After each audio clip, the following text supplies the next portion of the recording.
Di sini saya akan menjelaskan persamaan antara Indonesia dan Myanmar. Indonesia dan Myanmar pada dasarnya merupakan dua negara yang memiliki sejarah kedekatan hubungan bilateral yang dapat dikatakan cukup panjang. Kemudian hubungan antara Indonesia dan Myanmar menjadi sangat signifikan ketika kedua negara sama-sama berupaya dalam meraih kemerdekaan dari para penjajah pada tahun 1940-an. Dalam hal ini juga negara yang berada dalam wilayah kawasan yang sama, maka keterlibatan hubungan antara kedua negara ini pun tidak dapat dihindari. Kemudian, selama perjalanannya, hubungan bilateral Indonesia dan Myanmar telah ditandai oleh berbagai peristiwa serta kondisi yang melatar belakangi terjalinnya kedekatan antara kedua negara di bawah masa kepemimpinan yang berbeda-beda. Persamaan Myanmar dan Indonesia juga dilatar belakangi oleh kesamaan yang pernah diokupasi oleh Jepang pada masa Perang Dunia Kedua, dan keduanya kemudian bekerja sama dengan Jepang untuk mengamankan kemerdekaannya dari penjajahan Eropa.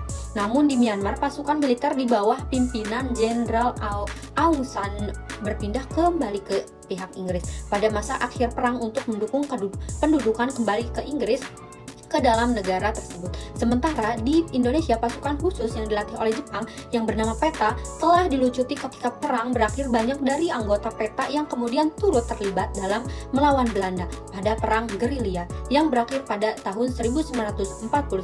Kemudian saya akan menjelaskan keadaan perubahan politik dengan reformasi ekonomi di negara Myanmar, di mana para pemimpin Myanmar terus melakukan perubahan politik yang ambisius. Namun, dukungan terhadap proses tersebut dapat hilang dengan cepat kecuali ada perbaikan material dalam standar hidup masyarakat umum.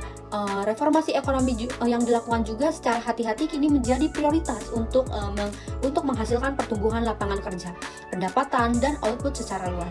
Seiring berjalannya waktu, perekonomian akan memasuki lingkaran reformasi dan pertumbuhan yang baik, dan masa depan Myanmar yang akan lebih menjanjikan.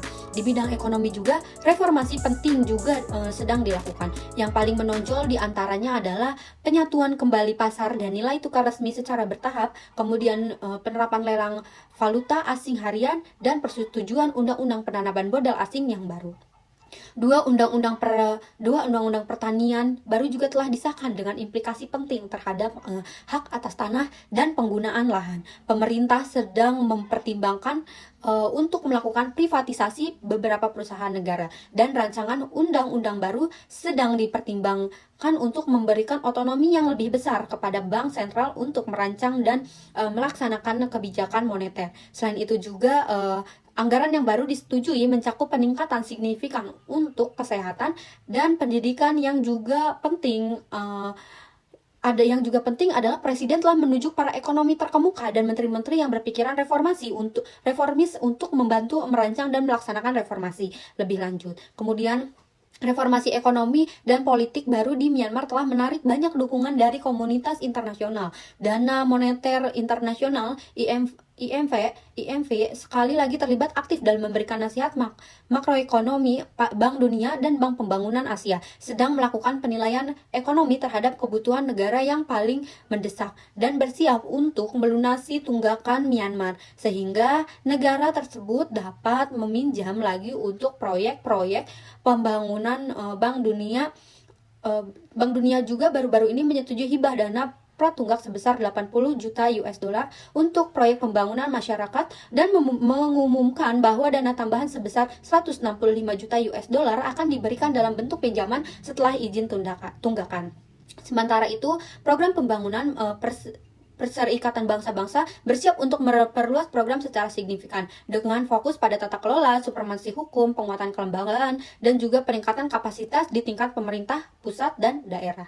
Dukungan bilateral juga mengalir deras, seperti Paris Club yang terdiri dari pejabat keuangan dari Amerika Serikat, Jerman, Jepang, dan negara maju lainnya telah menyepakati pendekatan terkoordinasi untuk penyelesaian tunggakan bilateral.